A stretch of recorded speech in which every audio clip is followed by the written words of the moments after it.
com vocês? Hoje vamos falar um pouquinho sobre S com o som de Z e dois S. Vamos ler algumas palavrinhas? Casa, casa. Rosa, rosa. Música, música. Todas as vezes que o S estiver no meio de duas vogais, ela tem o som de Z. Agora vamos ler algumas palavrinhas com dois S. Pássaro, pássaro.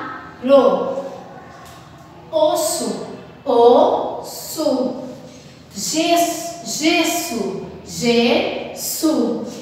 Todas as palavrinhas com S, com dois S, tem o som de S.